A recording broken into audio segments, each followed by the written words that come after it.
All right, buckle up because this is a long one. It's been a rough few years, and it all started about 3 years ago when my mum sat me down with an unexpected announcement. She said she'd started dating someone new. His name was Derek, and the first time I met him, I got this strange vibe. He'd size me up in this odd way, like he was constantly trying to gauge if I was friend or foe. And it felt way too intense, especially since I was just 13 then. To give a little background, my mum and dad hadn't been together in the traditional sense for as long as I could remember. They'd decided to split up when I was really young, but they never officially divorced. Instead, they agreed to stay under the same roof for my sake, even though they were more like roommates who happened to share a kid than anything else. From the outside, we probably looked like a happy family. But the truth was, we just pretended it was all fine. Sometimes they'd both try dating other people, but nothing ever stuck. And honestly, as a kid, I wasn't thrilled about that. I'd go out of my way to sabotage their dates, probably in hopes that they'd magically get back together. It sounds silly now, but back then, I just wanted my parents to be like everyone else's. Each time someone new came around, I'd throw a fit, hoping it'd scare them off. But Derek, he was different. Derek had 2 kids, Mark, who was 18, and Sarah, who was 15. Right from the start, none of us got along. Mark and Sarah looked at me like I was an intruder, someone invading their territory. Derek only made things worse. He always took their side in any little disagreement, which just added more tension. My mum, though, thought Derek was the best thing to ever happen to her. She'd go on and on about how great he was, which only made me dislike him more. I'm not proud of it, but I tried everything to drive Derek away. I'd be extra loud, extra annoying, extra everything, just to make him think twice about sticking around. But Derek was resilient, stubborn even, and it didn't seem to faze him. None of my usual tricks worked. Instead, he'd just come back the next day, unfazed, and my mom was totally buying into his cool and understanding act. Things got serious when Derek started talking about moving in with us. My mum thought it was the next logical step in their relationship, but my dad wasn't having any of it. They'd made a promise when they first decided to split. They'd stay in the same house until I was 18. My dad held her to that promise, which ticked Derek off big time. It was clear he wanted to come in, settle down and play house with my mum, but my dad was the roadblock he kept crashing into. Home life became tense, almost unbearable. Every dinner felt like we were all sitting on a ticking time bomb. Derek and his kids on one side, my mum on another, and then me and my dad just trying not to get caught in the crossfire. Despite the mess, Derek eventually managed to move in. It happened when my dad got really sick. He was in and out of the hospital and things weren't looking good. My mum was beside herself. And somehow she thought bringing Derek in would be a solution to all our problems. I didn't get it.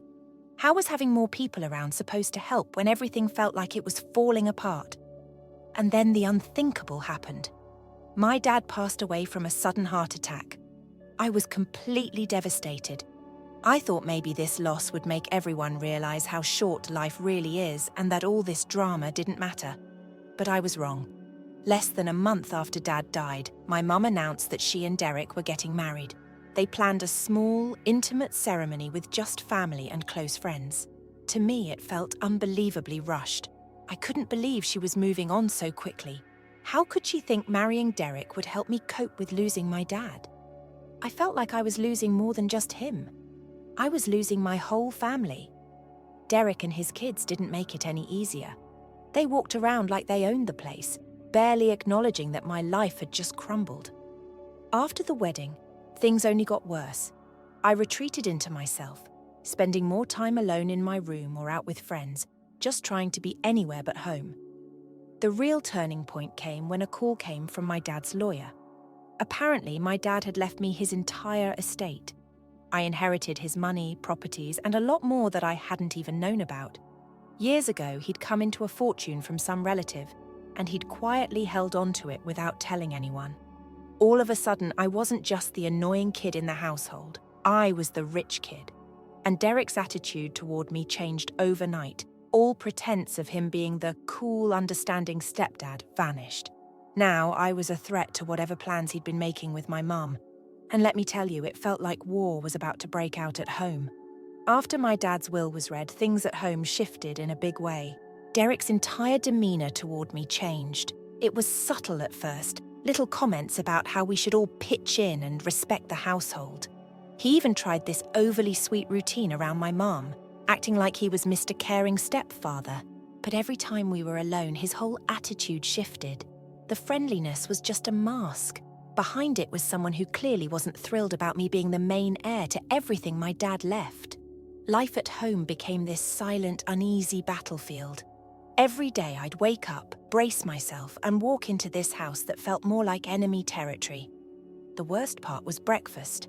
I'd sit at the table half awake while Derek and his kids would be laughing and joking, practically ignoring my existence. They'd talk about things like rearranging the living room or fixing up the house, acting as if they were the original family and I was some outsider. My mum would try to get me involved, but it was forced. I'd throw in a comment here and there, but mostly I'd just sit in silence, pushing food around my plate until I could finally escape back to my room. Then one morning, Derek started talking about redoing the living room. He was talking about it like it was his place, throwing around big ideas about his vision for it. I couldn't stay quiet. I told him that maybe, just maybe, we should all discuss major changes to the house together. Derek looked at me, giving me this stare like I'd just spoken out of turn, like my opinion didn't belong. My mum jumped in, trying to smooth things over, but I could tell she was walking this line, trying to keep the peace without picking sides. But I felt it, her unwillingness to fully back me up, even though this was the house I'd grown up in, the house my dad had loved.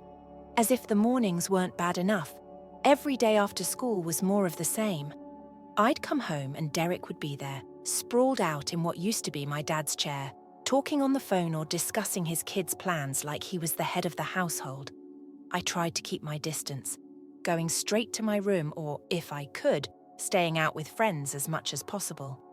But even from upstairs, I could hear them laughing and chatting in a way that felt like they were slowly erasing any trace of my dad, one laugh at a time. Then there were the chores. Derek had this bright idea that everyone should pitch in equally. On paper, it sounded fair, but the way he enforced it, you'd think we were in military school. He'd written out chore assignments on a calendar and stuck it on the fridge, where he'd check things off like some drill sergeant. If I missed one thing because of homework or just needing a break, he'd jump on it, claiming I wasn't pulling my weight.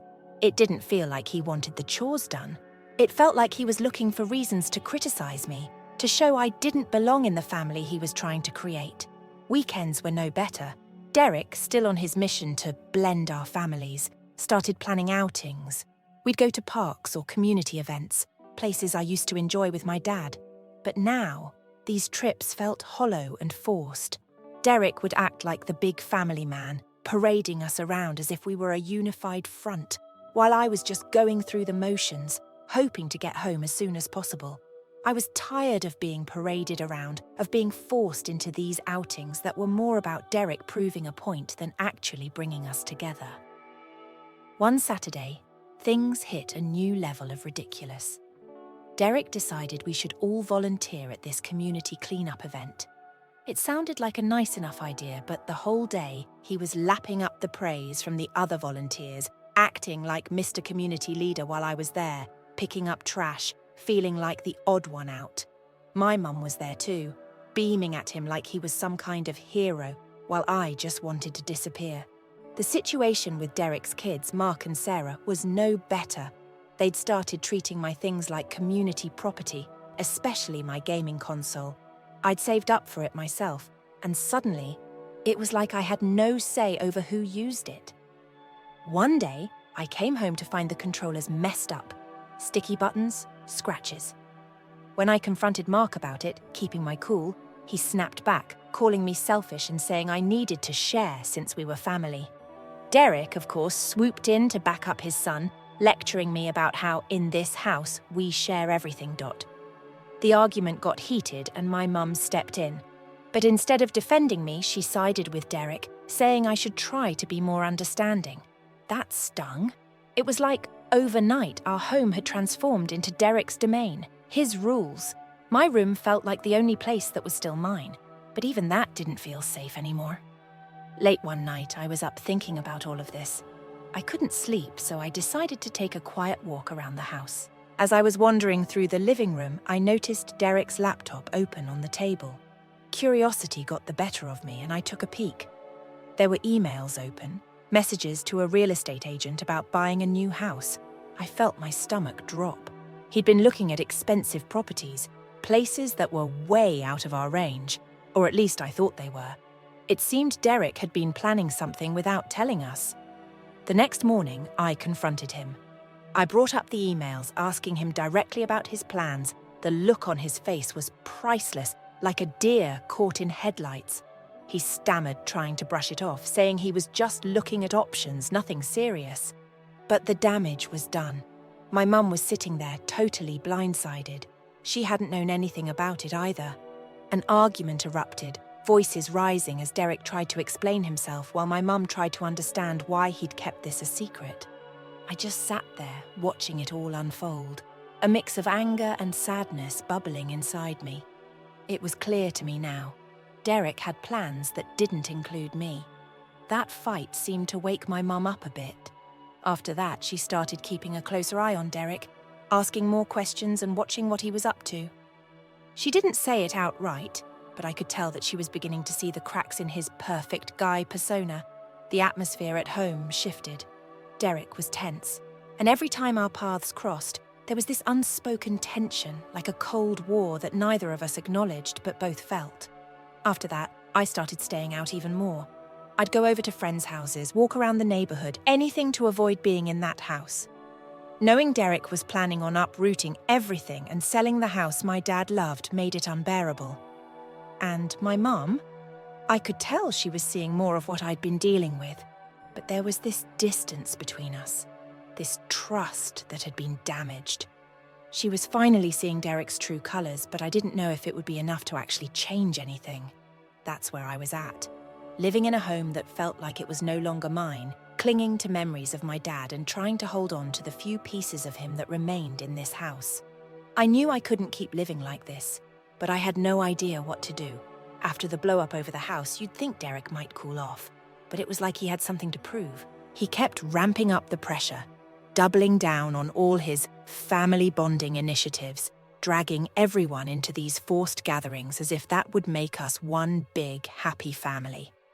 He planned this big dinner one night, inviting his extended family over, and you could feel the tension even before the food was on the table. At first, everyone was polite, trying to keep up appearances. But Derek kept putting me on the spot, asking about school, my plans, even stuff he'd never cared about before. It was like he wanted to make me squirm in front of everyone to show that I didn't fit into this family he was creating. I kept it cool, giving short, polite answers, but I could tell he was enjoying it, like he'd won some kind of battle just because I'd answered him. After the guests left, my mum pulled me aside. She told me she'd started noticing how Derek was treating me. For the first time, she really listened as I laid it all out, how I felt pushed out, how Derek seemed to have been targeting me ever since he moved in.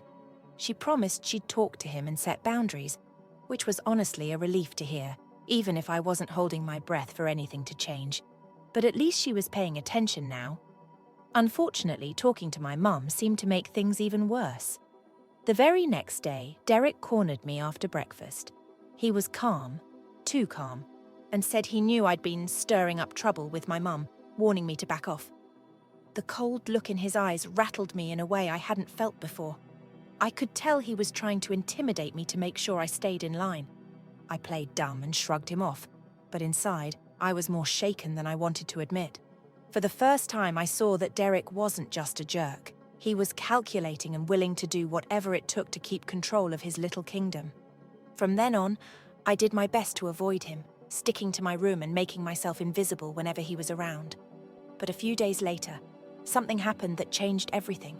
I'd come home early from school and was just chilling in the living room when Derek came storming in, talking angrily on his phone. He didn't see me at first, so I stayed quiet, listening as he argued with whoever was on the other end. He sounded desperate, talking about money, asking for more time. I heard him slam something down and it hit me. Derek wasn't the confident, successful guy he tried to portray. He was hiding something, and whatever it was catching up with him. That night, I told my mum about what I'd overheard. Her face went pale. Worry etched deep in her expression as she realized there might be even more to Derek than she'd thought. I could see the mix of fear and anger in her eyes. Anger that he might have been putting us in danger this whole time without telling us. She promised she'd confront him about it. The next night, I heard them in the kitchen, voices rising as they argued. Derek tried brushing it off, claiming it was a misunderstanding, but my mum wasn't having any of it. She stood firm, telling him she wouldn't tolerate any more lies or secrecy. She told him he needed to sort himself out or leave. And for the first time in ages, I felt like she was standing up for us. For me. The next few days were tense. Derek was on thin ice and he knew it. He barely looked at me, and the few times we crossed paths, he kept things short and distant. It was like he was trying to keep up the act for my mum, but we both knew things were falling apart. Then, one evening, it all came crashing down. Derek had been gone all day, and when he finally came home, he looked like a mess. My mum confronted him again, and this time he snapped. He started yelling, saying he'd had enough of being treated like a criminal in his own home. I stepped in, trying to calm things down, but it was useless. Derek was done pretending.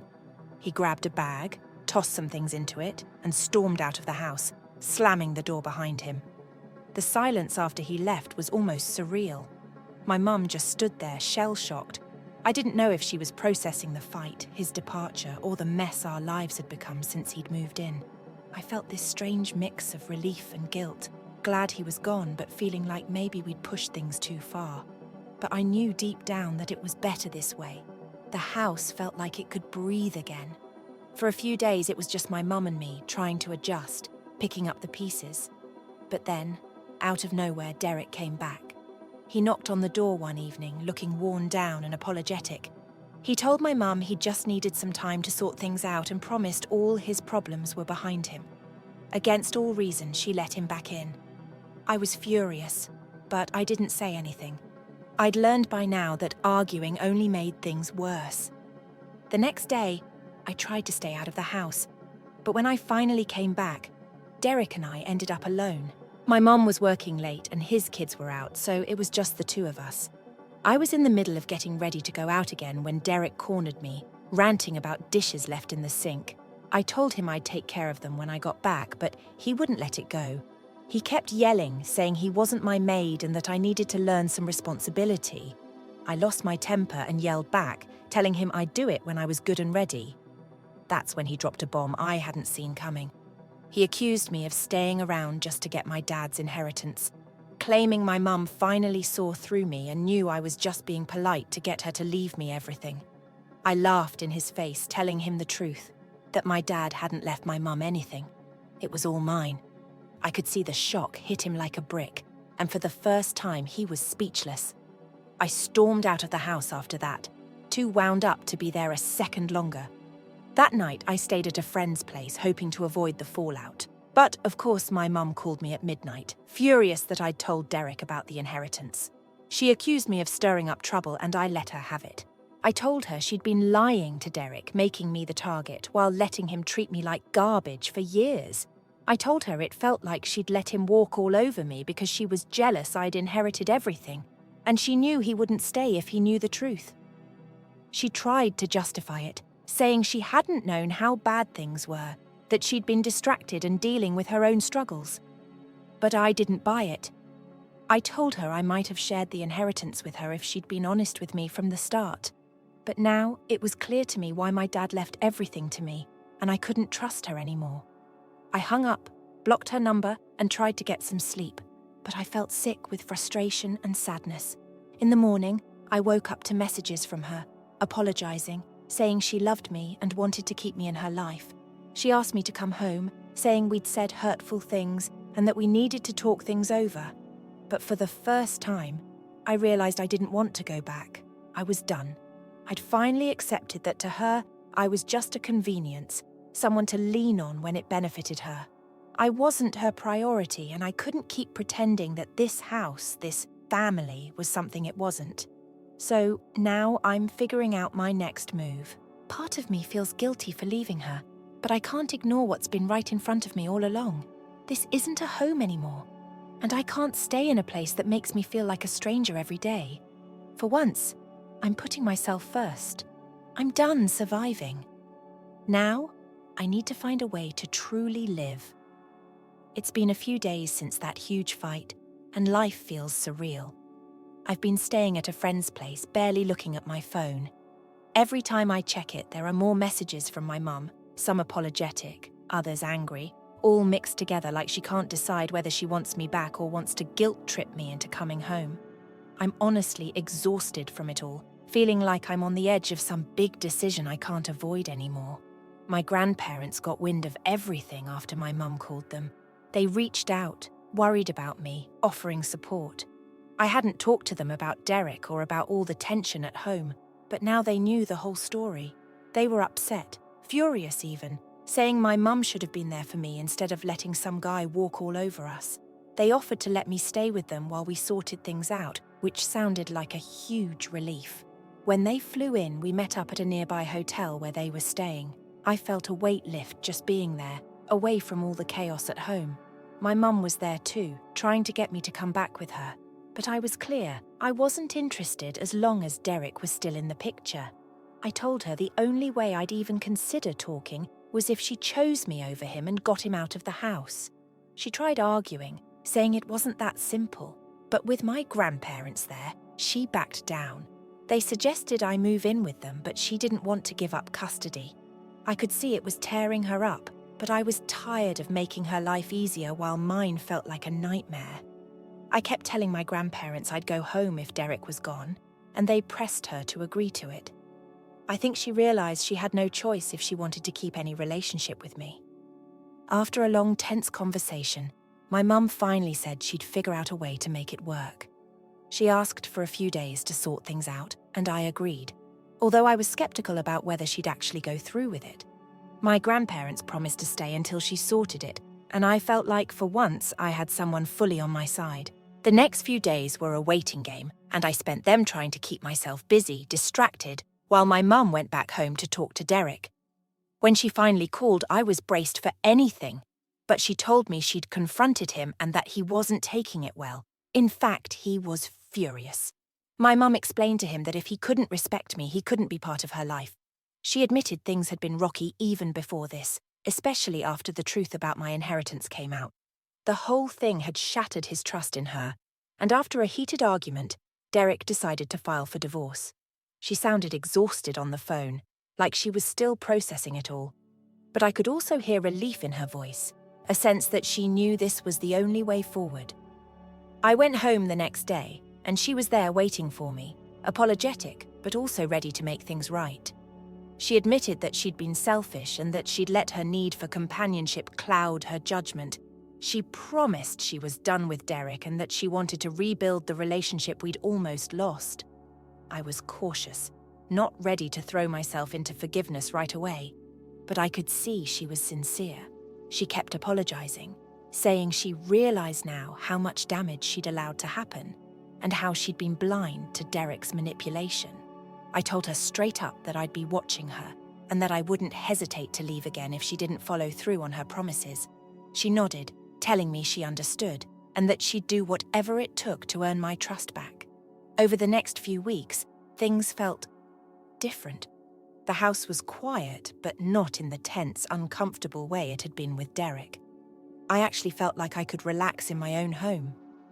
Slowly, my mum and I started doing things together again. Just us. At first, it was simple stuff like cooking dinner or watching a movie, but it felt real, like we were both trying to heal from everything that had happened. She even brought up my inheritance, saying she didn't expect anything from me, that it was mine, and she'd support whatever I wanted to do with it. I was surprised by how genuine she seemed. We hadn't talked about it much since the fight, but it was a huge relief to know she wasn't going to make it an issue anymore. Time went on, and for the first time, it felt like we were rebuilding our family. The shadow Derek had cast over our lives was slowly lifting, and we were figuring out a new normal. My mum worked hard to keep her promise. becoming someone I could actually talk to again. We weren't perfect, and there were definitely moments where I had doubts, where memories of all the past tension bubbled up. But each time, she reassured me through her actions, showing me she was serious about being a better mum. It's been 3 years now. My mum and I have come a long way since then. She ended up turning her business around, and even more than that, she's been helping me with college. I offered to pay for myself, but she insisted it was the least she could do, a way to show that she really had my back. As for Derek, he's out of our lives for good. My mum handled the divorce quietly, without drama, and we haven't heard a word from him since. She hasn't mentioned him once, and I think she's truly moved on, seeing now what he really brought into our lives. Looking back, I don't regret giving her another chance. She's taken responsibility and made the changes I needed to feel like I mattered. We've been rebuilding our bond, slowly but surely, and it's stronger now than I ever thought it could be. Every so often we visit family or go out for a weekend trip, creating new memories that aren't tied to all the darkness of the past. I know I could have left her behind, but I'm glad I didn't. I trusted my gut, and it led me to a place where I can finally look at my mum and feel safe and loved. And that's everything. That's how we got here, from a place of pain and betrayal to something like healing. I'm grateful every day for it, and I know my dad would be proud that we found a way to keep going, even after all that's happened. Story 2. My refusal to take her other children to Dad's has angered Mum.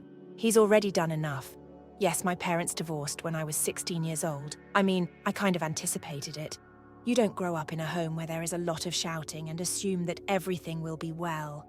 Do you know, Sarah, my mother, was never good with money, as if purchasing pricey jewelry would somehow make her appear to be in control, despite the fact that we were barely making ends meet.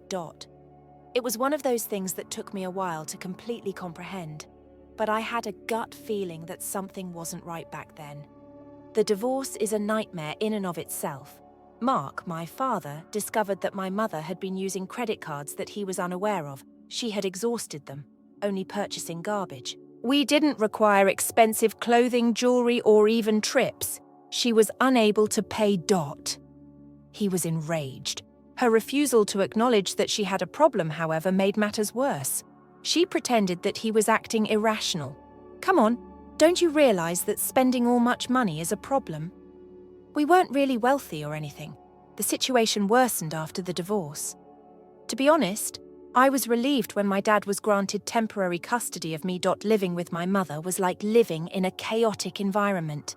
We were hopping around, rarely remaining in one spot long enough to unload our baggage. She would get us a new apartment, but we would be moving out by the time I adjusted because she would have missed rent once more. She seemed incapable of managing even the most basic adult tasks. When we first moved here, I recall that it was actually very pleasant. Since it was near my school and in a respectable area of town, I reasoned that perhaps this was it. Perhaps she is finally regaining her composure. However, no. We're moving again after 3 months because she didn't have enough money for rent after spending it all on a pointless bracelet. How many times I had to hear her justifications is beyond me. It's just a difficult time, she would explain. Or things will soon improve. Warning, they didn't. Nothing improved. She met Jake when I was 9 years old. He was. At first, he appeared to be okay. He appeared to be a good man with 2 children, Liam and Mia. Here quote the problem, though. He handled money as poorly as she did.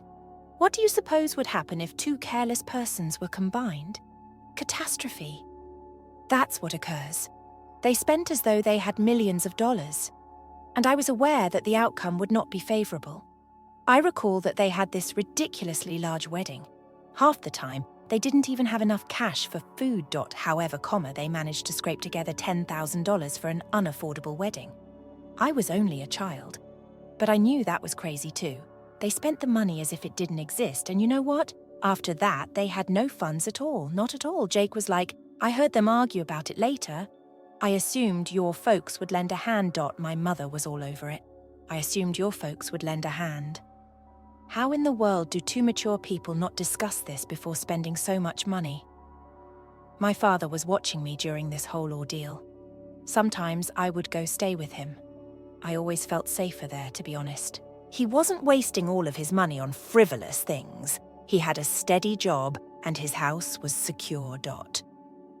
The atmosphere was quite different from that of my mum and Jake. However, despite the fact that I spent more time with my father, my mother continued to try to include him in her issues. She would occasionally phone him and request money. For her and Jake, not even for me. Like, "Hey Mark, we're having some difficulties. Are you able to assist us?" And each time, my dad would turn it off. I didn't blame him. He wasn't going to get dragged back into her financial disaster. He had already done enough for her. The more children they had, the worse things got. Liam and Mia are joined by 2 more babies. Suddenly, I was one of 5 children living in the house. There was mayhem, complete pandemonium. The infants were constantly wailing. My mum and Jake were always worried about money, and Liam and Mia were acting up. The fact that they couldn't stop spending didn't help either. For example, I'm referring to accruing late rent payments yet still managing to pay for a supper out. Who does that? My dad brought me in full-time once again because it got so awful.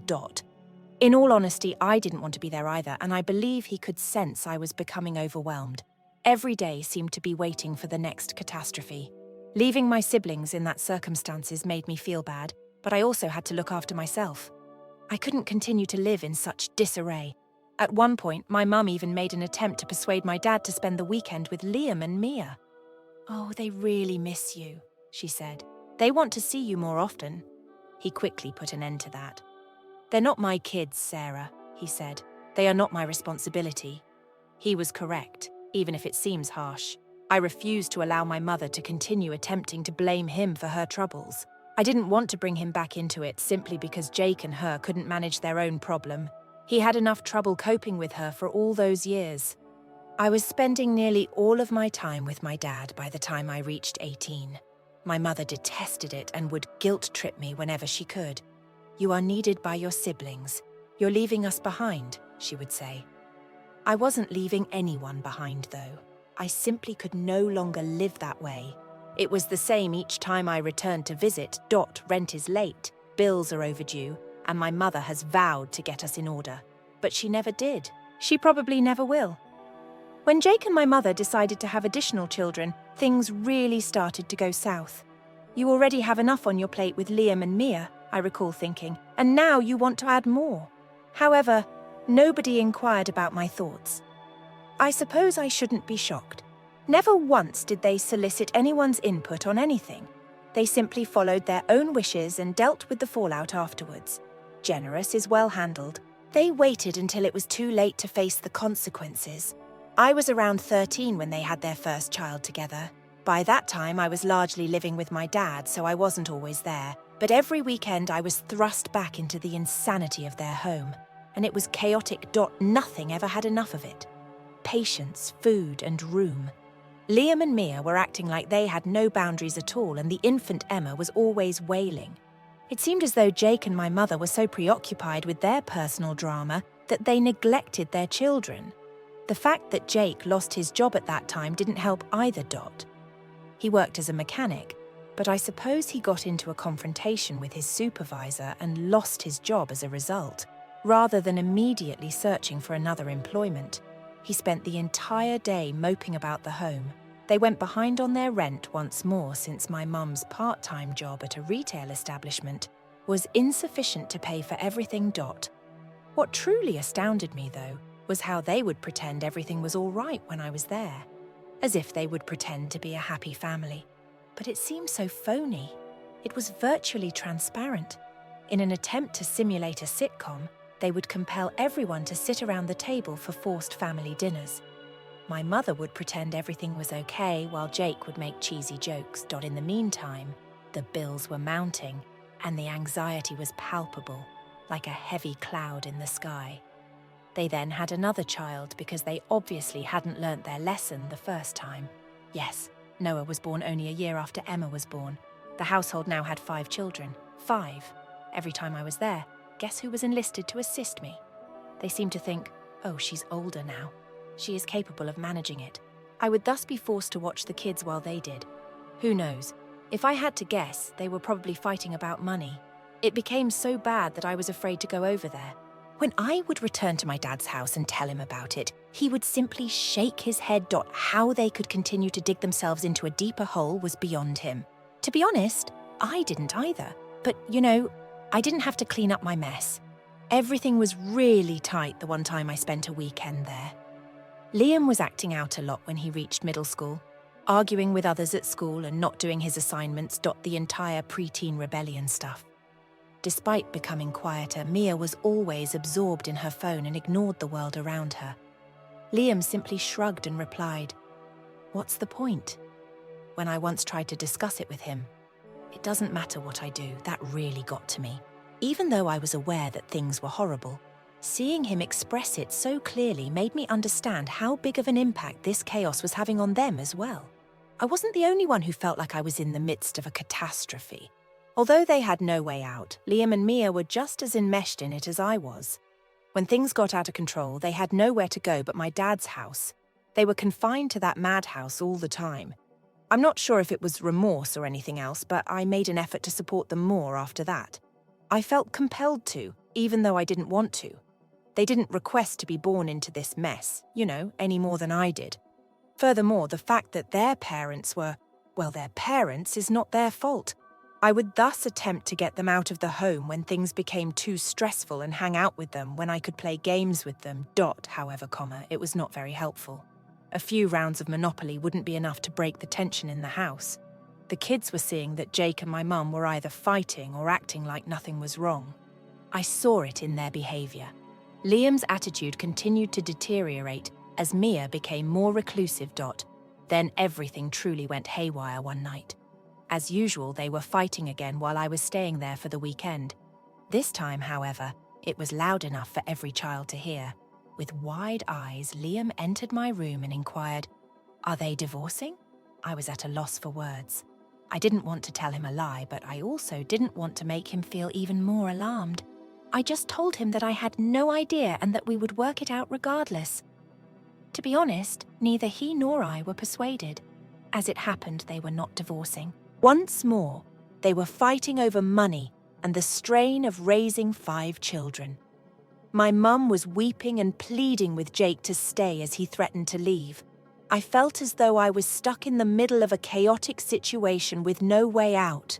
I was stranded there until Sunday night, so I was unable to even get to my dad's place. For the sake of the kids, I attempted to act normal the following day. For a few hours, we left the house to spend time at the park. Maya opened up a bit, but Liam remained silent. She confided in me about her high level of stress and her desire to be the nice kid so that her parents wouldn't worry about her, in addition to everything else. That also really got to me. When it should have been the other way around, a 9-year-old child was attempting to keep her composure for her parents. I heard my mum on the phone one evening after I'd put the kids to bed. I gathered from her conversation with my dad that she was attempting to persuade him to take Liam and Mia for a few weeks. She mentioned that they needed a respite from the chaos, and that spending time with their other family members would be beneficial. I recall asking myself, what other family? Their father is not my father. Why ought he to look after them? I didn't understand it back then, and I still don't. Neither my dad nor I were accountable for tidying up her mess. For a long period, it was that way. Chaotic, tense, full of forced family dinners and phony smiles. I was simply anticipating the next quarrel, the next outburst, or the next mishap. To be honest, all I was doing was trying to get by. One patch. I was essentially living at my dad's house full-time by the time I turned 18. It wasn't a major choice or anything, really. It simply sort of fell into place. There was stability and peace in my dad's home. In my mother's world, those two terms didn't exist. As a result, I began to see him more frequently and finally simply remained. To be honest, I've never made a better choice. Naturally, though, things are never that easy with my mother. She suddenly phones me one day and starts crying uncontrollably. I initially believed a horrible event had occurred, as if someone had passed away. It was our typical drama, though. She continued to talk me how the kids missed me, how they needed me more, and how everything was coming apart without my support. I was at a loss for words. She was behaving as though it was my responsibility to make her life better, as if my presence will somehow miraculously resolve all of her issues. I sat there listening to her babble in the hopes that she would finally run out of things to say. But she didn't. She persisted, telling me how I was leaving my family, how Liam and Mia were always inquiring about me, and how even my younger children, Emma and Noah, were sobbing for me. It was blatantly guilt-ridden. I eventually interrupted and said, "Mom, I'm not leaving anyone behind. The chaos over there makes it impossible for me to live my life, which is all I'm trying to do." Sincerely, I was tired of it, but I made an effort to be as kind as possible. I wasn't going to let her pull me back into it because I had already spent enough time cleaning up her mess.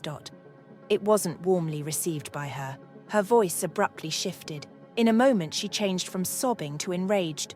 "You no longer give a damn about us," she shouted. "You've become like your dad, always prioritizing yourself. It hurt. Yes, my father had abandoned her, but he had not abandoned me. He was there for me no matter what. Furthermore, I wasn't going to allow her to spin things around as though he were a villain." I opened my mouth to respond, but stopped myself. What was the purpose? She wasn't going to listen, and we'd just end up in another screaming match. Instead, I told her, "Look, I love you and the kids, but I can't keep coming over there and pretending everything's good. It isn't. You and Jake need to work things out, and I can't be the one to solve it for you." I had never truly confronted her in that way before, and it did not go over well, I tell you. To be honest, I was quite relieved when she hung up on me. Naturally, the talk didn't end there, but I didn't want to deal with the fallout at the time. A few days later, my dad has this strange expression on his face when he gets home from work. As it happens, my mother had also called him, attempting to use guilt to persuade him to allow Liam and Mia to spend some time with us. She mentioned that they needed a respite from the stress, and that spending some time with my dad and me would be beneficial. My dad is a kind man, but he doesn't get along with everyone. He put up with my mum's bullshit for years, and he wasn't going to be pulled into it again. He bluntly informed her, "Sarah, they are not my responsibility. I will not look after your children. You have to work this out for yourself." I could tell he felt awful about the chat when he told me about it. Even my dad had his limitations. He's the kind of man who detests watching others suffer. To be honest, I didn't hold him responsible. Over the years, he had helped my mum more than enough, so it wasn't right that she kept attempting to drag him into her problems. My mother then began attempting to reach me in different ways, knowing that I would find it difficult to refuse them. She would send Liam or Mia to phone me. I mean, it's difficult when your 12-year-old brother calls and asks when you'll be over. You are missed. It caused some mental confusion. It felt like my mum was using him to control me, even though I knew it wasn't his fault. And then, to exacerbate the situation, she began to give clues that Jake was considering leaving. Even though I wasn't a huge fan of Jake's, I felt bad about his abandoning the children. I kept wondering what would happen if he did, in fact, bail. My mother was unable to manage things alone. I had witnessed her solitary existence, and it was not pleasant. It was a horror to imagine her parenting 5 children alone. Here's the problem, though. Regardless of my desire to assist, I knew in my heart that I had no responsibility for it.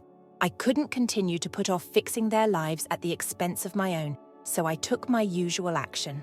I made an effort to establish limits. I informed Liam that I could no longer visit as frequently when he contacted me the next time. I wasn't lying when I told him that I was occupied with job and school. I did, however, make sure to tell him how much I loved him and that I would still visit whenever I could. I could sense the disappointment in his voice, yet he appeared to understand. That's why it was so difficult. But despite everything, my mother persisted. She continued attempting to pull me back into the pandemonium, phoning and sending the kids to guilt-trip me. It seemed as though she needed my presence to keep everything together in order to operate. Then, one evening when I was at my dad's house, Mia's texts began to flood my phone. She was pleading with me to come over, claiming that she was at a loss for what to do and that things were terrible. My heart fell. I immediately phoned her since I couldn't ignore it. She sobbed when she called and informed me that Jake had left following yet another heated argument with my mother. He had been drinking, which was nothing new, and he declared that he would not return. She was frightened and unsure of what to do. I assured her that I will be there as quickly as possible and asked her to hold on. I didn't give it any second thought. I simply gathered my belongings and left. The house was a complete wreck when I arrived, like both literally and metaphorically. The kids were all crowded together in the main area, looking bewildered while my mum was weeping in her room. I became aware of how horrible things had gotten at that same moment. Not only were they dysfunctional, they were damaged, and despite my best efforts, I was unable to correct it. At least not alone. I stayed with the kids that night and tried to keep them quiet. However, I was aware that this was unsustainable. I couldn't continue to be the responsible adult in a household full of individuals who don't behave like grown-ups. Therefore, Nothing suddenly improved following the night Jake stormed out. A part of me hoped that perhaps it might serve as a wake-up call for my mother, even if I wasn't really expecting them to. She had to organise her life. Jake returned 2 days later. Mia informed me about it, even though I wasn't present when it occurred. It seems that my mother simply allowed him to return as if nothing had occurred. No inquiries, no repercussions. He didn't even seem to have threatened to abandon them all. Only a couple of evenings prior. I wasn't surprised, but I couldn't believe it either. That was the way their world operated. Act as like nothing is wrong and ignore everything. However, what transpired next was what truly screwed me up. My dad's house was where I was. My mother calls me after everything has gone wrong. I was immediately on edge since Calm and my mum didn't really go together, and she sounded strangely peaceful. "We," she said. Despite my desire not to, I did. All right. She was seated at the kitchen table when I arrived, looking good but exhausted, like emotionally spent as well as physically exhausted. Though I wasn't sure I wanted to hear it, I could sense she had something important to say. Then she went straight to the point. "I'm expecting a child." I simply did it. She just stated that she was pregnant once more, to provide food for a new infant, to grow up in a home that was already in disarray. I wasn't even sure how to react. I could only control the way she gazed at me. As if asking was foolish. But really, I was unable to comprehend it. They were already struggling to care for their 5 children, and now they were adding another. There was no sense about it. Which was she said, sad, something that caught me off guard. "I need your assistance more." I lost it at that point. "Are you serious now?" I almost screamed. "Even your children are too much for you to manage. And now you want me to intervene and handle yet another one?" Even though she appeared hurt, I didn't give a damn. I was upset. It made me angry. She was only making matters worse and expecting me to take care of everything. It was unfair. I have nothing to do with it. "Mum, I can't do this any longer." My voice trembled as I spoke. "When it's not, it's okay. You must." She remained silent for a while, and I could tell she was fighting back tears. But to be honest, I didn't feel sorry for her. For not feeling horrible, I felt bad. However, I was also aware that I couldn't continue living this way. It wasn't going to help anything, and it wasn't good for me. "I'll figure it out," she eventually murmured after a lengthy, uncomfortable quiet. I didn't disagree with her, but I also didn't believe her. What was the purpose? I simply nodded and walked away. When I returned to my father's house, I had no idea how to describe what had just transpired. When your mother is unable to manage her current child, how do you inform someone that she is expecting another? Everything was too much. After a few weeks, I made an effort to put some distance between us. Although I continued to visit the children, I made it plain to my mother that I would not be her fallback option. I couldn't keep putting my own life on wait for her. I had to live it. For a time, there was silence, but I should have known it would not last. I received an SMS from Mia one evening. The message wasn't lengthy, just a couple words that really got to me. "Jake has left." She informed me that he had packed up his belongings and gone when I phoned her right away. No explanation, no warning. He simply walked away. It devastated me to hear the worry in her voice. Despite my dislike for Jake, this was not fair to the children. In all of this, they were really innocent onlookers. It seemed like I had entered a funeral as I hurried over there and entered the home. The children were dispersed across the room, all of them looking lost. While my mother sat on the couch and gazed blankly at the wall. The children were clinging to one another, not really comprehending what was happening. Mia was weeping and Liam was pacing. When I stepped in, my mum didn't even notice me. She appeared to be in disbelief as she sat there. I had no idea what to do. Really, what would you say in such a circumstance? I rushed to the kids and did my best to reassure them, but I was freaking out on the inside. Were they going to do something? How might I proceed? I remained over with the kids that evening. Jake didn't return, and my mum hardly got off the couch for the entire event. I prepared breakfast for everyone the following morning and made an effort to make the small ones' lives as regular as possible. However, I kept asking myself, how in the hell did we get here? My mum didn't have a plan, so I sat down with her after breakfast to attempt to work it out. She was clueless on what to do. She had to cope with the consequences once Jake left. Furthermore, she was still expecting another child. It was impossible for me to avoid feeling angry. How did things become this bad? Could she have allowed it to become this bad? Neither she nor I had any answers. As a result, once Jake left, things only became worse, which, to be honest, I didn't believe was feasible at the time. The home was essentially collapsing around my mum, who was in a complete mess. I tried to be there as much as I could, but it was exhausting since the kids were everywhere. Each time I entered the residence, my chest felt as though a weight had been dropped. It was a complete disaster. The children were staring at me as if I knew everything, and bills were mounting. In actuality, though, I didn't. I no longer knew what to do. For them, I made an effort to maintain some normalcy. When things became too much, I would assist with homework, prepare supper, and even clean the house. However, it didn't seem sufficient. It didn't. With the baby on the way, I knew that my mum's already precarious situation would only worsen. A part of me understood it wasn't fair, but another part of me felt that I should step in more. I lived my own life. Their parents weren't me. Not that I was living there full time. The guilt was still consuming me, though. About 2 months after Jake's departure, things reached a breaking point. My mum stepped out of her room looking worse than I had ever seen her while I was over at the house helping Liam with a school assignment. She took a seat at the kitchen table and spent some time simply looking at me. I sensed that something significant was about to happen, but I had no idea what she would say. Then she let it fall. The house will be taken away from me. I was at a loss for words. I didn't grasp how horrible things were, even though I knew they were bad. They threatened to take away the house since she hadn't been making mortgage payments since Jake departed. She simply shrugged when I asked what she planned to do. "I'm not sure," she said. "I hoped you could assist me." I realized then that I couldn't continue in this manner. I couldn't allow her to continue dragging me along with her. For years I had been attempting to assist, but things had only gotten worse. I came to the realization that my efforts would never be sufficient, because she refused to accept accountability for her own life.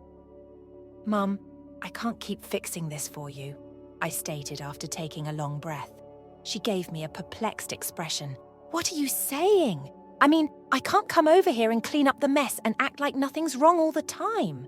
"You have to work this out for yourself," I added.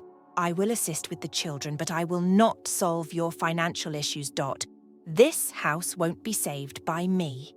She obviously didn't want to hear it. She broke down in tears and expressed her confusion over what to do, how terrified she was, how she needed me to accomplish this. Yes, that really got to me. Hearing your own mother say such things is difficult. However, I also realized that this was the proper course of action. This was the point at which I had to draw the line. I promised her that I would do my best to assist. "However, I am neither a parent nor a bank. You must take charge of your own life." She sat there wiping away her tears, looking totally dejected, and said nothing more. Even though I felt awful, I knew that if I didn't set limits, I would have to do it. She would now be dependent on me indefinitely, and I couldn't handle it. Following that discussion, things between us were a little strange. My mother didn't call me very often, and when she did, it was brief and direct. No more begging for money, no more guilt trips. She was clearly sad, but at least she was beginning to understand that I would no longer be her safety net. Nevertheless, I went over to assist with the children. I had no intention of leaving them. It was not their fault and they needed me. They had a chaotic parent. But each time I went over, even that became more difficult. The home seemed to be collapsing even farther. There was constant half-emptiness in the fridge, flickering lights, and an almost palpable sense of tension in the air. I began to worry more and more for the children, wondering what would happen if they actually lost the house. "Are we going to be homeless?" Mia questioned me bluntly one evening when she took me aside. I was at a loss for words. I didn't want to lie, but I also wanted to reassure her that everything would be well. I just promised that we would find something out. I didn't want to give her such a nebulous response, but I had no choice. I no longer had any idea what the future held. Things took a different path a few weeks later. My mother informed me over the phone that she would be moving in with Jake's dad. It seems that they were prepared to house her and the children till she recovered about it. I wasn't sure how I felt. At least they had a somewhere to live, even though Jake's parents weren't exactly the most trustworthy individuals. It was preferable than nothing. Here's the worst part, though. Although you advised against using that term, it seems appropriate in this context. She also wanted me to live with them. It would be like old times, she continued, and they had room for me. It was unbelievable to me that she was asking me that. She still believed that I would just reintegrate into the pandemonium despite all that had transpired and all the limits I had attempted to establish. It wasn't really a difficult choice, so I told her no. I refused to allow her to drag me back into that quagmire. I wasn't going to give up my own life to make amends for her transgressions. It didn't make her happy. However, I didn't feel bad about it this time. I was certain that I was acting in my own best interests. It was strange the final time I visited their home before they moved away, like a period coming to an end. There were boxes all over the place and the home was largely packed up. It was a comfort to see the children running about, thrilled about moving to their grandparents' house. Though they appeared to be taking it well, I was afraid they might be frightened or distressed. My mother grabbed me aside and hugged me before I left. For the first time in a long time, we truly connected. She remained silent. I apologize. What she was apologizing for was unclear to me. For anything, perhaps. For nothing, perhaps. However, it seemed like a positive first step. "I'm always here for you, Mum, but you have to take care of yourself," I murmured, giving her a hug in return. I departed after saying that. I didn't turn around. I was certain that I had done everything I could. Story 3. After a girls' trip, my conceited wife vanished. She arrived at my house with a baby years later, so I ruined her life. I never saw that coming, is a common statement. For me, it was just that way. I was married to my wife for 4 years straight, married through it all. To be honest, I felt we were doing well. We had our entire life planned out, and I genuinely believed that we were in agreement for the most part. Here's the problem, though. Both of us want children, or at least that's what I believed we both did immediately following our marriage. We got to discussing it, really. She would constantly talk about how she wanted 2 or 3 children, what we should name them, how to furnish the nursery, and other details. She would even spend time on the internet planning our future children's lives while perusing baby gear and clothing. Talking about it was sort of our thing, something that held us together. Thus, we were eager to begin this new chapter in our relationship, and everything appeared to be ideal. But after that, we received some terrible news, which really devastated me. We visited a doctor to find out what was wrong after a few months of trying to conceive.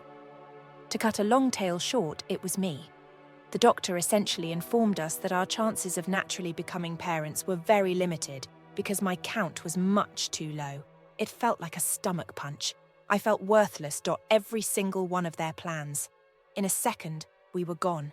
I was deeply affected by the news, like very hard. I ended up for a while in a fairly awful position. Eventually, therapy was helpful. However, I was a complete mess at first. At first, she seemed to be rather supportive, stating that she would be content with just the 2 of us and that it didn't matter. However, there was something strange about the way she said it right from the start. She seemed to have dropped it far too soon. She was all about starting a family one minute, and then she said she didn't need children to be content. Don't misunderstand me. I understand that people's opinions can change. However, I thought her entire demeanor was strange, Dot.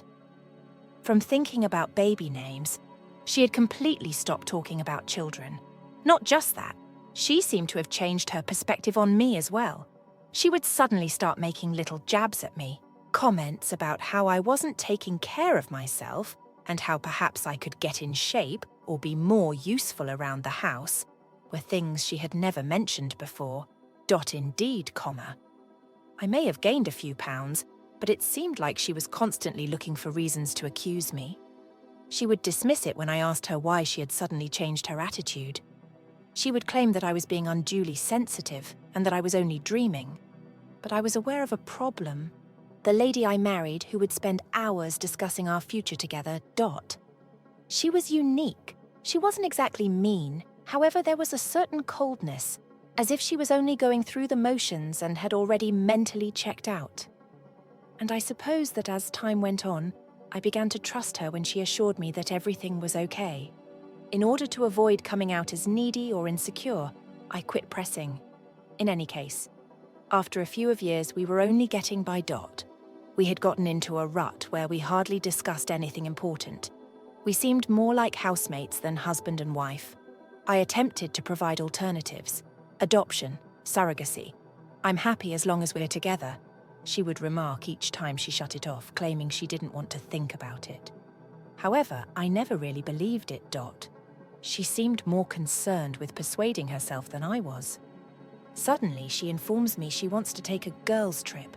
Traveling with her buddies was no longer unusual for her. She had previously done it a few times, and I had always encouraged her. She talked about her long-term desire to travel to America with her pals while we were living in Brighton. Dot. We had developed this trust over the years, so I didn't give it a second thought. I even made sure she had everything she needed, assisted her with packing, and sent her off at the airport. I recall her final words before she departed. "Thank you for your support," she added, turning to face me. That she would say that struck me as a little strange, Dot. She appeared very sincere, even though I hadn't done anything particularly noteworthy. I dismissed it as her expressing gratitude. I remained up that night to make sure everything went as planned and to phone her when she landed. I kept myself occupied around the house, watching TV, keeping an eye on the time, and waited for her to contact me to let me know she had landed because her trip was expected to take around 9 hours. I called her to check in as soon as I noticed her aircraft had landed. The phone kept ringing, but nobody picked it up. I didn't give it much thought because I assumed she was exhausted and could have gone directly to her hotel and collapsed. However, when morning arrived, I still hadn't heard from her. I began to have this nagging concern in the back of my mind. I made another attempt to call. Then, assuming that perhaps she was simply busy or that her phone was on mute, I texted her a few times. However, I was officially freaking out after a couple more hours of radio silence. In the end, I gave her sister a call to see whether she had heard from her. Nothing. I was really beginning to freak out by this point. I even went so far as to phone her pals who were going to accompany her on the vacation, Dot, pondering if she just hadn't had time to check in or whether her phone had malfunctioned. However, since they weren't traveling with her, they were also perplexed when I contacted them. Back home, they were enjoying coffee while seated 2 blocks away. It truly hit me at that point. She wasn't traveling with any friends. She didn't have any pals. Dot. No one had accompanied her anyplace. She simply vanished. It seemed like my stomach fell through the floor as I sat there with the phone in my hand. I was unable to comprehend it.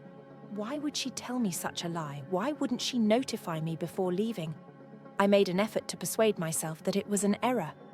Perhaps she had been unable to contact due to an emergency, or perhaps she had missed a connecting flight. Dot. But I knew in my heart that she had this planned. The full thing about the girls' vacation. "Thank you for your support," she said. It was all a part of whatever she had been imagining. I had no idea what to do. I couldn't wake up like if I were living in a nightmare. I had never married a lady like this. I didn't even recognize this person. Dot. Everything began to come together. The chill, the way she had ceased discussing our future, those little insults about my appearance and well-being. It had been a while since I'd noticed her moving away. Or perhaps that night I hadn't wanted to see it. I sat there looking at my phone, waiting for a call or a text. Nothing arrived, but anything did, and I knew in my heart that it wouldn't. I remember lying there and looking at the ceiling when I woke up the next morning, thinking that it was all just a bad dream. However, reality struck hard, and her side of the bed was empty. In fact, she was gone. After packing her luggage, she disappeared.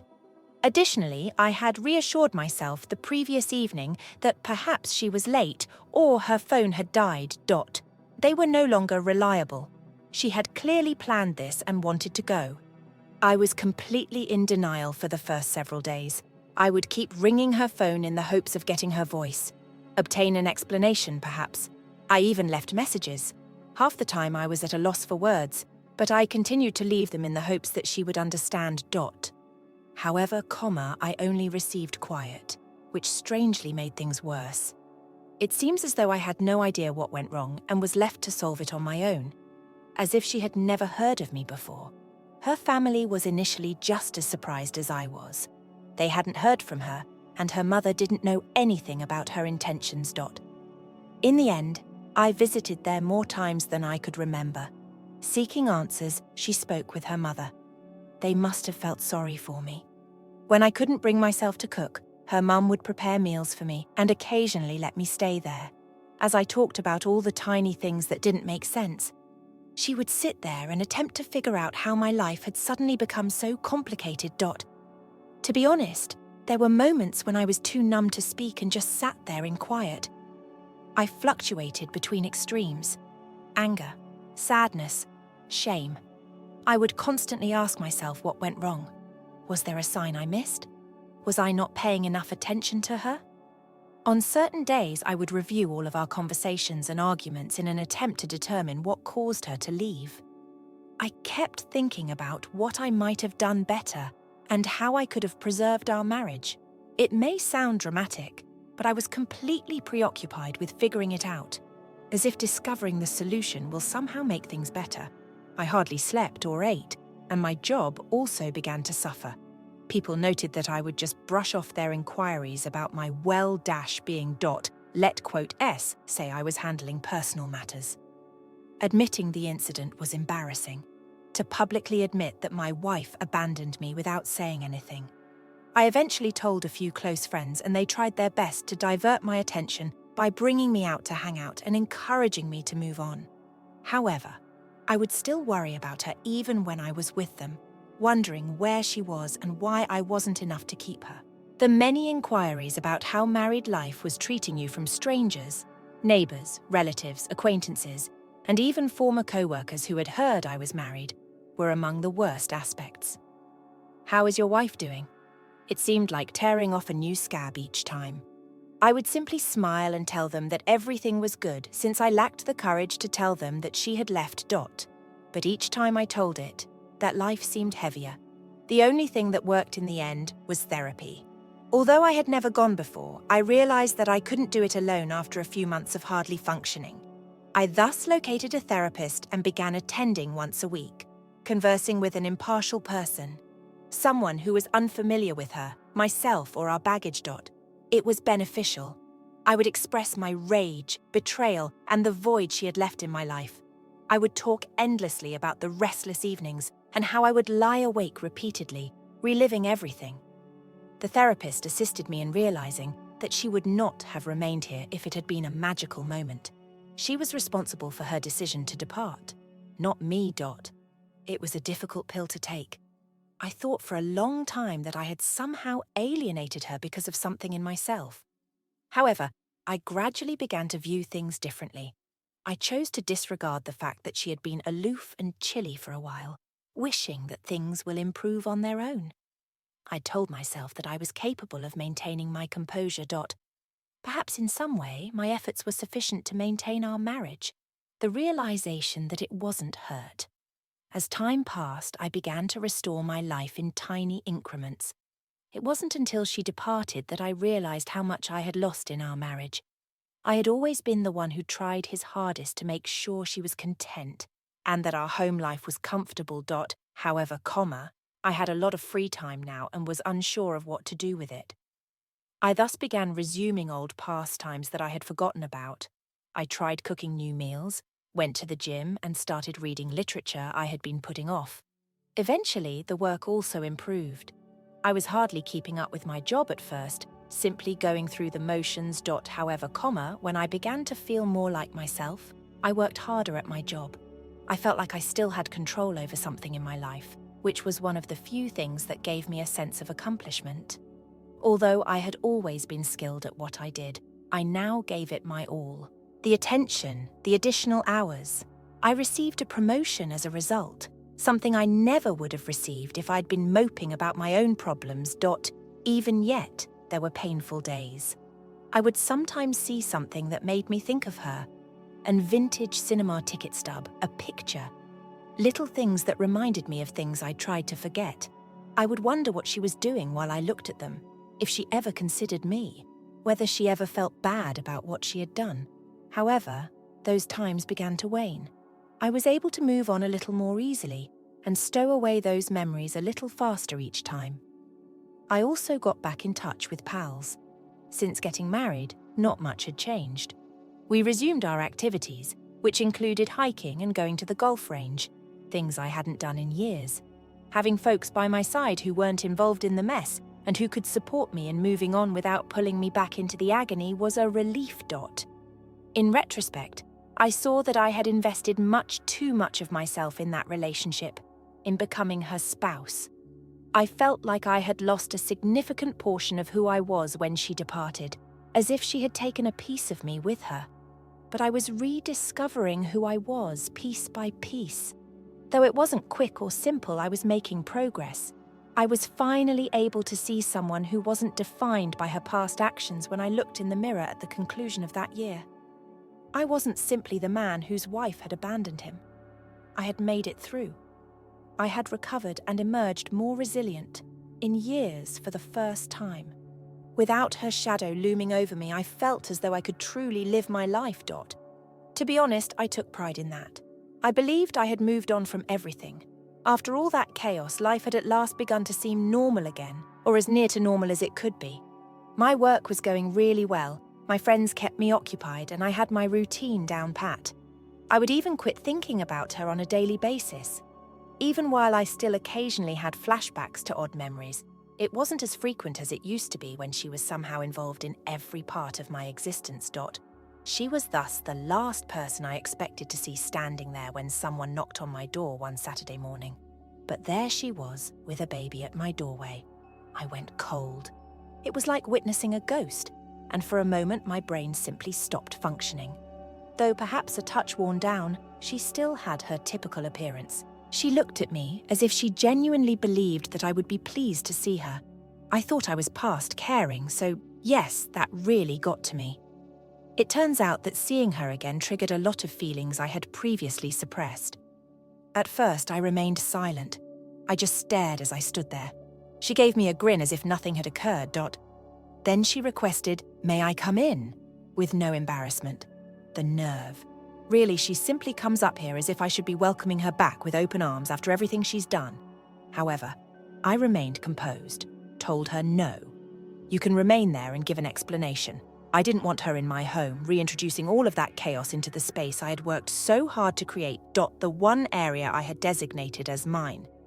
Despite her rather disoriented appearance, she remained in her spot and simply launched into her narrative. I realize this may come as a shock, but I wanted to come back and explain everything, she said.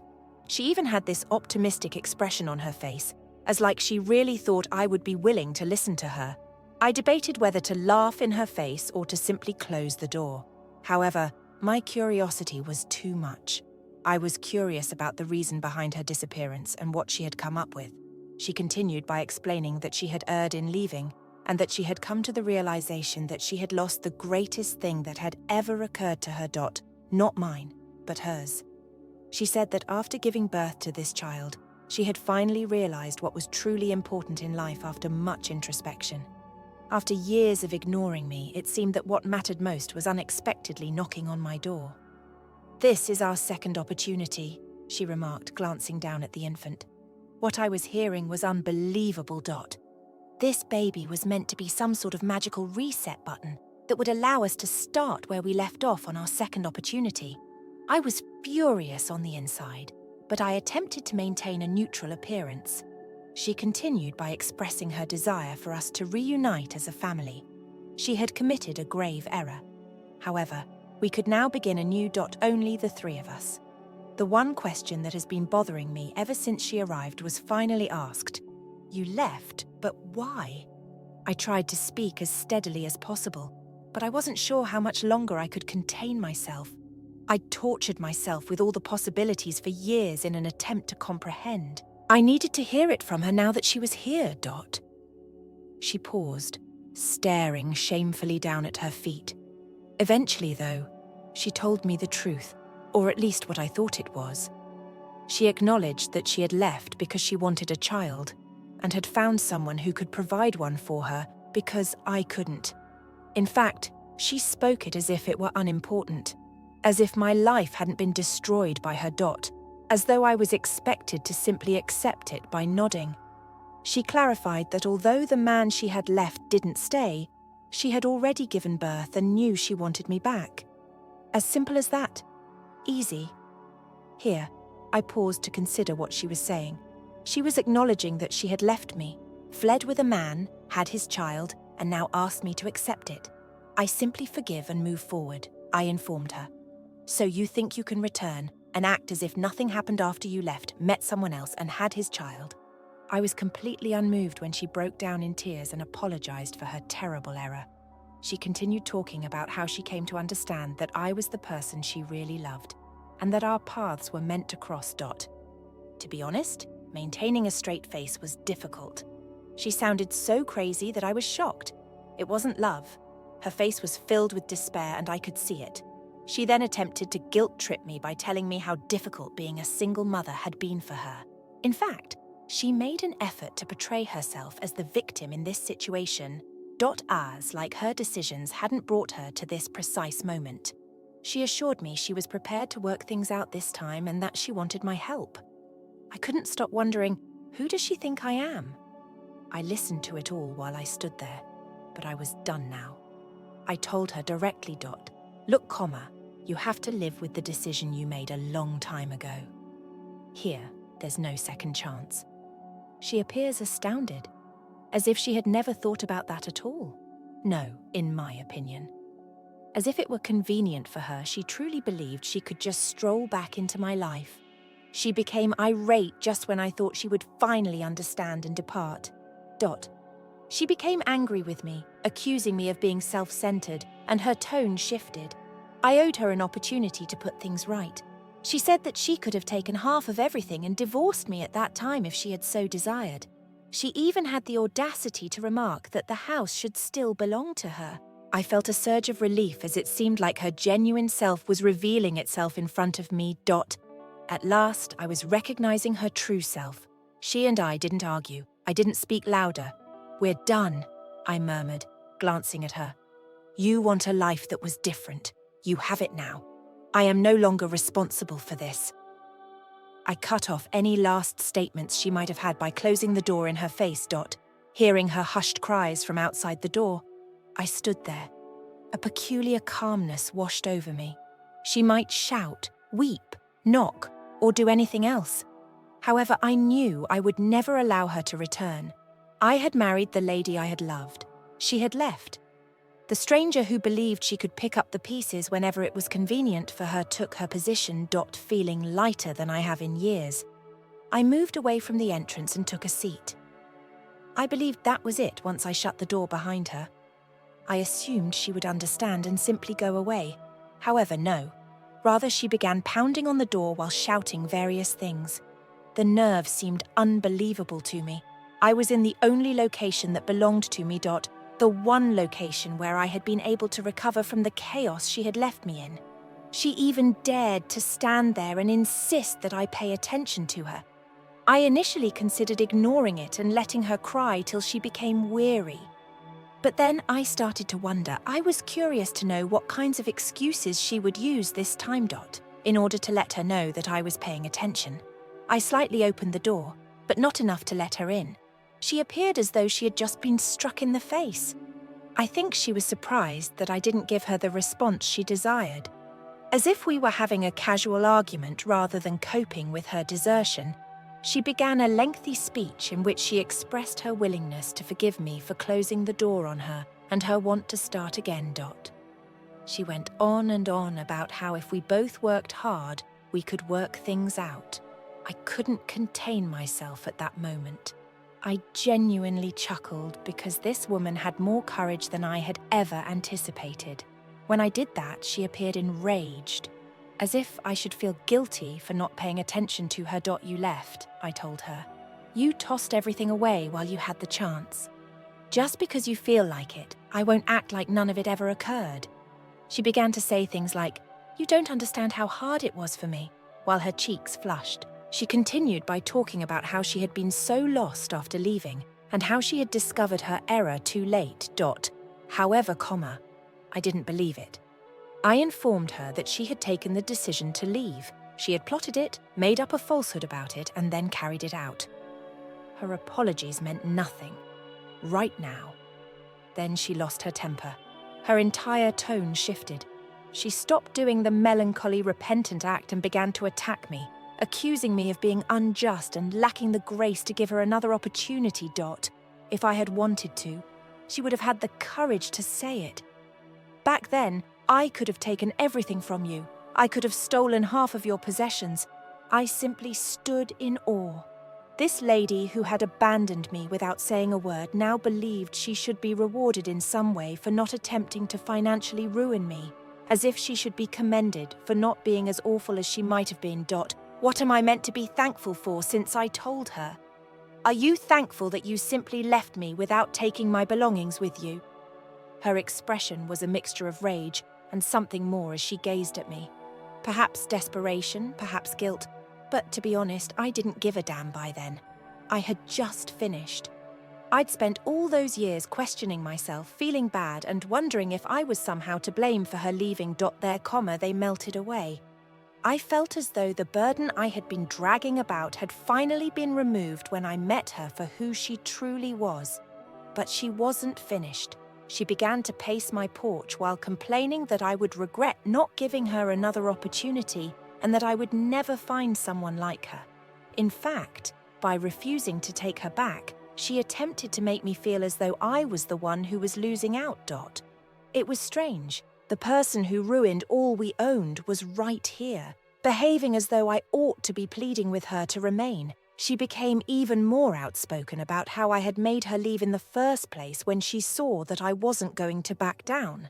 She said that none of this would have occurred if I had been more understanding about the entire kid situation. Her reasoning seemed to indicate that I had failed her as a spouse since I couldn't conceive, which somehow excused her from leaving to have a kid with someone else. The mental acrobatics were amazing. To be honest, I was shocked that she was attempting to blame me for her decisions. I bluntly told her, "Look, you could have told me the truth if you really wanted a child. You might have planned your departure without lying to me and acting as though nothing was wrong." To that, she had nothing to say, simply looked at me as if I had hit her. However, I prevented her from speaking. I continued by reminding her that she made that decision on her own. "And you have to accept it now. I have no problem with it." She made one more attempt, returning to her dejected expression, and urged me to consider the boy and how I was being unjust by ignoring him. She literally exploited the child in her arms to make me feel guilty, as if I were the villain in this situation. However, I refused to fall for it. "I don't know that child," I informed her. "I'm not involved with him. You are not mine, and neither is he." That was the end of it. I could see her coming to terms with it at last. She was aware that I would never change my mind and that I would never allow her to return to my life. I saw that the fury was subsiding and being replaced by something else. Sometimes genuine remorse, sometimes only annoyance. I didn't care, though. Now she was only a stranger. I was supposed to grin and give her credit for trying to walk all over me. For a few more seconds, she stood there as if she was waiting for me to decide to call her back. I didn't say anything else, though. When it finally hit her that I meant every word, I just stood there and watched her expression. I closed the door without giving it another glance. I also didn't wait for her to rap on it again this time. In my heart, I knew that I had already made up my mind and that there was no turning back. I think I felt like I had finally won as I walked away from the door. She had spent a lot of time believing she could return and use manipulation to get back into my life. However, it was over. I had freedom. No second opportunity was in the cards. Not for us and not for her. Now she was only a memory. When I had at last placed the past in its proper place, I felt like I could breathe again after all those years of suffering and shame. And what do you know? It was pleasant. I experienced an odd sense of tranquility as soon as I shut the door behind her. I no longer felt sad, furious, or even astonished.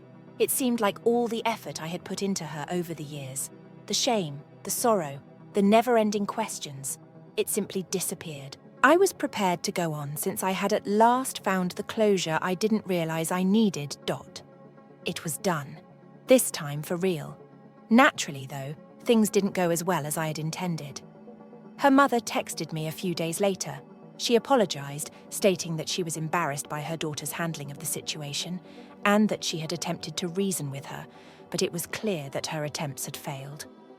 Her mother was a decent individual. She had been of great assistance to me since her daughter departed, and I could see that she was truly distressed by the situation. Although I had nothing against her, I didn't want to be dragged back into that situation. I just answered, "Thank you for checking in," and didn't say anything more. I didn't want to waste time justifying my choice, and I wasn't going to offer her mother any more information. She knew it was finished because she understood. I learned tidbits throughout the course of the following several weeks via social media and common connections. She had apparently returned to living with her parents, and things were not going well. The child's father had nothing to do with the man she had left me for. He had bailed out totally. He hadn't committed to the long term, I suppose. She was now forced to figure it out on her own. Few individuals were eager to help because she had essentially destroyed every bridge. Her former friends, who had supported me when she initially vanished, didn't feel sorry for her. They weren't eager to get drawn back into her drama because they had all moved on. You can't hold them responsible. Nor were her parents very excited. They didn't have enough money to sustain her and a child.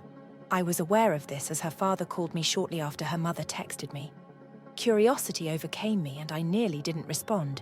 He stated that they were having financial difficulties and implied that perhaps I might provide some assistance. He was courteous but straightforward.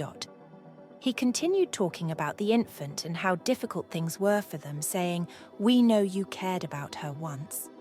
I listened courteously, but I couldn't help but chuckle as he began to talk endlessly about how his daughter only needs a little help to get back on her feet. You understand, but not allowed. I politely informed him that his daughter made her own decisions and that I was neither in a position nor in the right frame of mind to assist. Since he didn't pursue it further, I believe he understood the message. Her pals begin contacting her the next thing I know. People I hadn't spoken to in a long time. Some attempted to use the guilt angle, claiming that she was going through a difficult moment and that perhaps I could find it in my heart to give her another opportunity. She even had the audacity to say that the child needed a father figure and that I shouldn't allow my resentment stand in the way of my efforts to assist him. However, I refused to back down. I refused to allow anyone make me feel guilty for making my own decision at last. I had given that woman all I had, and she had thrown it away after years of feeling inadequate.